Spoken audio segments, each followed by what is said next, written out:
ഒരുപാട് ഫാൻ ബേസും ഫാൻസും ഒക്കെ ഉള്ള ഒരു മൂവിയാണ് 1970-കളിൽ പുറത്തിറങ്ങിയ ഏലിയൻ എന്ന് പറഞ്ഞ മൂവി. ഒരു എക്സ്ട്രാ ടെറസ്ട്രിയൽ ലൈഫ്, ഒരു സ്പേസ് ഷിപ്പിനെ ബാധിക്കുന്നതും അതൊക്കെ ബേസ് ചെയ്തിട്ടാണ് കഥ പോകുന്നത്. നല്ല ഇൻട്രസ്റ്റിംഗ് ആയിട്ടുള്ള ഒരു മൂവി ആയിരുന്നു അത്. അതിനുശേഷം ആ ഒരു ഫാൻ ബേസ് കാരണം ഇതിനോട് ഒരുപാട് സ്പിൻ ഓഫ്സ്, ഒരുപാട് സീക്വൽസ് അതൊക്കെ ഇറങ്ങുകയുണ്ടായി.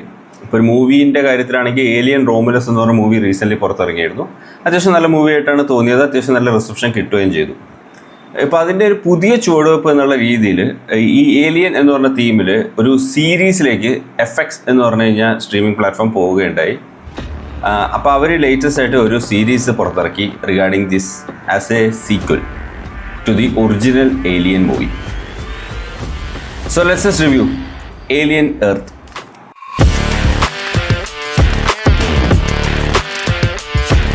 അപ്പോൾ പേര് സൂചിപ്പിക്കുന്ന പോലെ ഇതൊരിക്കലും ഒരു സ്പേസ് ഷിപ്പിൽ നടക്കുന്ന കഥയല്ല. ഈ സീരീസ് പറയുന്നത് എർത്തിൽ നടക്കുന്ന കഥയാണ് വരുന്നത്. അപ്പോൾ ഈ സംഭവങ്ങളൊക്കെ സ്പേസ് ഷിപ്പിൽ നടക്കുന്നുണ്ട്, സ്പേസിൽ നടക്കുന്ന കാര്യങ്ങളും ഇതൊക്കെ നടക്കുന്നുണ്ടെങ്കിൽ പാരലലി എർത്തിൽ ഇതെങ്ങനെ ബാധിക്കുന്നു, എർത്തിൽ നടക്കുന്ന കാര്യങ്ങളും കഥകളൊക്കെയാണ് ഈ സീരീസിൽ പറഞ്ഞു പോകുന്നത്. 8 എപ്പിസോഡുള്ള ഒരു സീരീസാണ്. ഓരോ എപ്പിസോഡ് അറൗണ്ട് 50 മിനിറ്റ്സോളം ലെങ്ത് ഉള്ള എപ്പിസോഡ്സ് ആയിട്ടാണ് വന്നിട്ടുള്ളത്. So it's A little lengthy series. So അതുകൊണ്ട് തന്നെ അത്യാവശ്യം പിടിച്ചിരുത്താൻ പറ്റിയ എൻഗേജിങ് ആയിട്ടുള്ള ഫാക്ടേഴ്സ് നിർബന്ധമാണ്. അപ്പോൾ ഈ സീരീസിനെ മൊത്തത്തിൽ നോക്കുകയാണെങ്കിൽ എനിക്ക് തോന്നുന്നു ഫസ്റ്റ് ഒരു ഇത്തിരി കോംപ്ലിക്കേഷൻ പോലെ എനിക്ക് തോന്നി. അപ്പോൾ ഈ എർത്തിൽ ആക്ച്വലി ഇവർ പറയുന്ന കഥാപ്രകാരം ഒരുപാട് ഡിഫറെൻറ്റ് ടൈപ്സ് ഓഫ് ഗ്രൂപ്പ്സ് ആണ് ഉണ്ടായിട്ടുള്ളത്.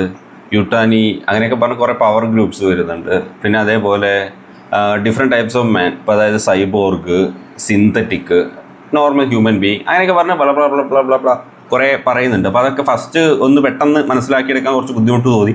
പക്ഷേ എന്നാലും ഓവർ ദ കോഴ്സ് അത് മനസ്സിലാക്കാൻ പറ്റി. പിന്നെ ആ ഒരു ട്രാക്കിലേക്ക് കയറാൻ പറ്റി. അത്യാവശ്യം നല്ലൊരു ട്രാക്കിലാണ് പോയത്. ഈ സീരീസിനെ പറയാനാണെങ്കിൽ എനിക്ക് എൻഡിങ് കൈൻഡ് ഓഫ് ആയിട്ട് തോന്നി. റീസൺ എന്താണെന്ന് വെച്ചാൽ ഇവർ ഒരുപാട് കാര്യങ്ങൾ പറയുന്നുണ്ട്. ഇപ്പോൾ ഒരുപാട് പറയുന്നുണ്ട്. ലാസ്റ്റ് ഈ സിന്തറ്റിക്കിനൊക്കെ ഒരു സൂപ്പർ ഹ്യൂമൻ ആക്കി മാറ്റുന്നൊക്കെ ഉണ്ട് അവസാനം. പക്ഷെ അതിനൊന്നും ഒരു എക്സ്പ്ലനേഷൻ അവർ തരുന്നില്ല. പിന്നെ ഇതിൽ പറയുന്ന ചില ക്യാരക്ടേഴ്സിൻ്റെ ഡിസിഷൻസൊക്കെ ഒരുമാതിരി ഇല്ലോജിക് ആയിട്ട് തോന്നി. ഒരു ഫിക്ഷനാണ്, പക്ഷെ എന്നാൽ പോലും ഒരു ക്യാരക്ടർ ചോയ്സസിലൊരു ലോജിക്ക് വേണമല്ലോ. അതൊന്നും പലപ്പോഴായിട്ട് എനിക്ക് മിസ്സിങ് ആയിട്ടാണ് തോന്നിയത്. പക്ഷേ ആക്ഷൻ അങ്ങനെയൊക്കെ വരുമ്പോൾ ഒരുവിധം കണ്ടിരിക്കാൻ പറ്റിയൊരു സീരീസ് പോലെയും തോന്നുന്നുണ്ട്. സോ ഒരു ആവറേജ് എൻട്രി ആയിട്ടാണ്, ഇപ്പോൾ ഏലിയൻ സീരീസിലേക്കുള്ളൊരു ആവറേജ് എൻട്രി ആയിട്ടാണ് എനിക്ക് ഈ സീരീസ് തോന്നിയത്. സീസൺ 2ലേക്ക് ഇത് ഇതുവരെ റിന്യൂ ചെയ്തിട്ടില്ല, പക്ഷേ റിന്യൂ ചെയ്യാനുള്ള സാധ്യത വളരെ ഹൈ ആണ്. So hope they gets better in season 2. Season 1 was pretty average for me. I would say if you like Alien, give it a go.